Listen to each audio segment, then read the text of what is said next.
I read that you could have been in our movie. Oh, you knew it was coming! I was like, I wonder if this. you'll bring this up. What went into one over the other? That's a tough position for you to be in. It's a really tough decision, but Yeah? it's like champagne problems, you know? It is.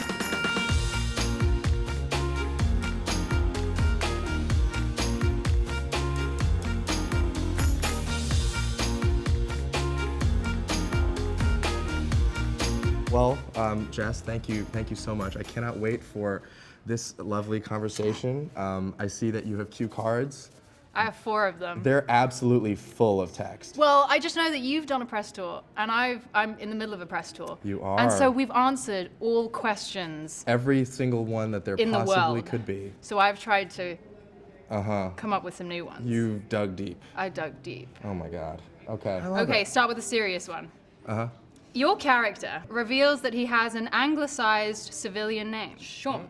Shaun, yes. Did you ever consider a stage name, or were you pressured by your team to consider a stage name that was more anglicized? No. I quite like Simu.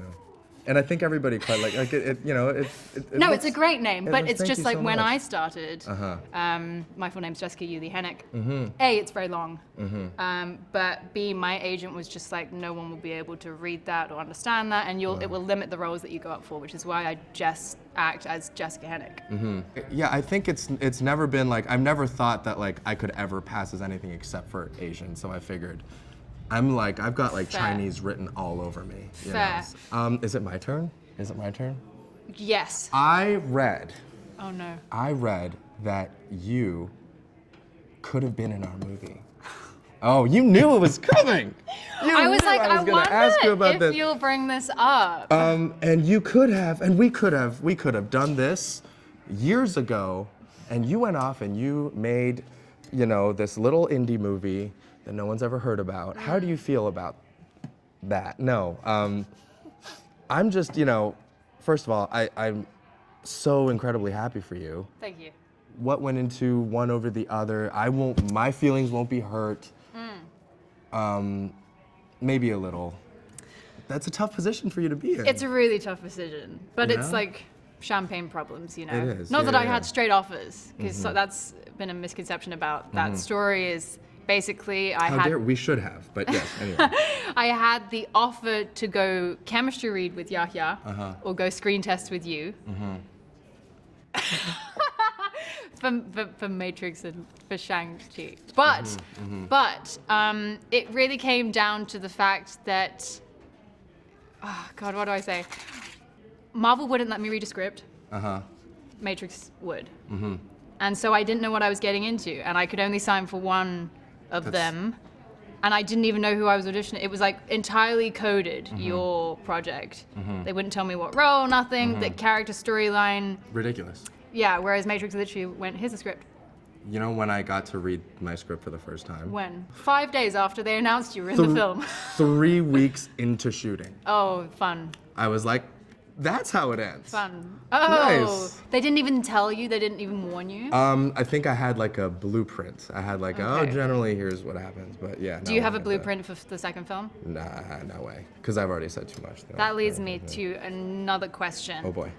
Your film is about a guy who likes rings. Do you ever think that Shang-Chi would put a ring on Katie? Ooh, that's a great question. Shaun and Katie work so well as best friends. I agree. Personally. I agree. And I think it's refreshing when you see a man and a woman on screen that don't necessarily have to fall in love. I'm not saying that they never will, but it's certainly not hinted at, I think, in the movie. I think what they have is just truly like wonderful. I mean, I think it represents a lot of the male-female friendships that I have in life. I think we'll see where the story goes, but if you were to ask me now, do I think that Shaun and Katie should be romantically involved? I would say no. You heard it here first. When I look back at my career and I look at the moments where, it's like people think careers maybe go like this, but careers go like that. And then inevitably that. So how does it feel to be at the what in your mind is like that was the greatest moment? Can you tell us a little bit about a quiet moment that you had? For me, it was like getting a call from Kevin Feige being like, your life is about to change. Did you have that moment? Did he say the "I have 3 words for you, welcome to Marvel" thing? No. Oh, that's what Jeff did when I got into Marvel Oh, TV. yeah? I got 3 words for you, Oh, yeah. welcome to Marvel. Oh, wow. No, a moment that I acknowledged everything. Yeah, and it doesn't have to be the Marvel call. It could be something. That's a really hard question. I don't know, because I see myself as like a working actor, a jobbing actor. A jobbing actor. Just like the hustle, like the grind never ends. And so I kind of don't. I should do that more. Like stop to smell the roses. But I'm always like moving the goalpost and like going for the next thing and pushing and trying to move forward. I'm very impatient, so I don't usually stop to like a relish. I get that. Do you find that follow-up question? Am I allowed? You're allowed a B part. Do you feel like being a workaholic sometimes it's hard to protect yourself and to fight for time for yourself? So this is something that I'm going through now, and I'm sure with the press tour for the Matrix, it's going to be, the eyes of the world are going to be on you. Do you worry about that? Does it, do you feel sometimes like you give away parts of yourself and it's like you don't have enough left? What advice do you have for me? Basically, this is therapy. This actually brings me to my next question. Oh. When I don't work, I literally go back to England to stay with my parents in a love pensioners village. I love that. And so it's so far removed from this that it's like coming up for air, which I think you really need. It's like acting is like an elastic band, right? And you can keep stretching, and eventually it'll snap. You have to let it go back to its normal shape once in a while. But that does lead me to my next question. Oh boy. That's. I'm kidding. I don't actually drink alcohol. So Oh, really? Yeah. Forever or just for now? After college, I was like, why do I subject myself to this? I get The flush. the flush, but I get like a pulsing headache. I sometimes get hives. It's Oh, not no. cute. It's not cute, so I stopped. You're so open. The way you interact with fans, there is a level of openness that is unusual for someone so high profile. I often get in trouble for my candor in interviews. What is your thought process behind this? Is it a conscious decision? And do your team ever tell you off?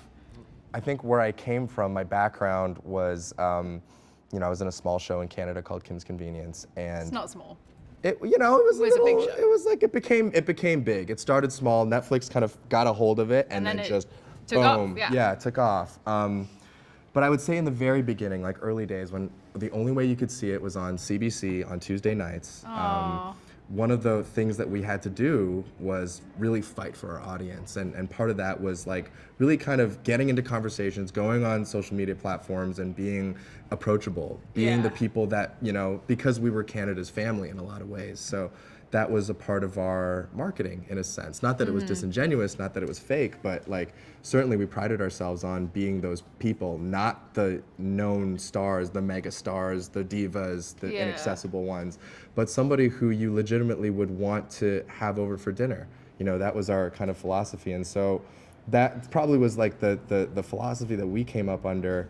And then, I probably just kind of ported that into everything never else stopped, and never yeah. stopped. And sure, I have gotten myself in tons Are of you trouble. now in the process of trying to set more limits? Yeah, I think Boundaries, I should say. somebody told me this best, is that there is a point in which social media stops becoming an asset and starts being a liability. Oof. Oof, you felt that? Oh. This is something that I legitimately wanted Yes. to. Okay. Yeah. End it on a. End it on high. a- okay. We're going here now.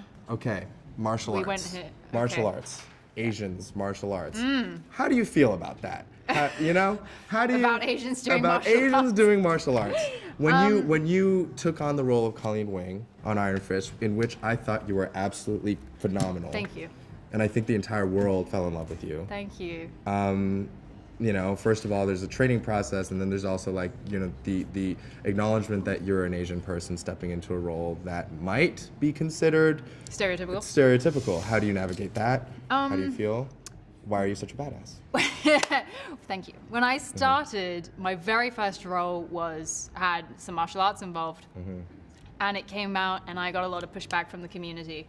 And so I didn't do any action type roles for like 3-4 years until I think Game of Thrones was the first time I went back. And I mean, it's a bullwhip, it's not a stereotype. But I realized that there is nothing wrong with Asian people doing martial arts on screen. It's just when a character is reduced to that, then it's a stereotype. But I feel very lucky that Colleen and the other characters I've done, which do broach that territory, are often quite fully written, or at least I try and push it in that direction. Of course. How do you feel about it? I feel the exact same way, because I'm asked about it constantly too. And usually within the community, it's like, you know, Right. I feel like in a lot of ways we're still trying to figure out, like, it's just because we're, I think, in uncharted territory in a lot of ways. Yeah. As a community, you know, the amount of exposure that we've gotten, and just the seat at the table that we have now that I don't feel like we've traditionally had. But there's a lot of discourse going around, like, oh, is this stereotypical? Is it right? Is it wrong? I'll say with Shang-Chi, I mean, if you were to look back at the comic books and you saw, you know, you see the 1970s Shang-Chi with a headband and like the Fu Manchu guy, yeah, very stereotypical, and written by non-Asian people, and just not a wonderful character. But it was a product of the time, and you took yeah, it yeah, into... and you know, and that's really what you have to fight for, because at the end of the day, it's an access point into our culture. It's also objectively really fucking cool I love to martial kick arts. ass. And like, we shouldn't be ashamed of that. No. But at the same time, of course, we're more, and that's why we're actors and we're able to show, you know, more dimensionality to our character. But there's nothing wrong with being able to kick a little ass once in a while. I'm going to put that on a t-shirt. I think we did good here today. Thank guys. you, Simu, for joining me. Thank you, Jack. Can I no, I don't know. For part 2, no, I'll tell you them.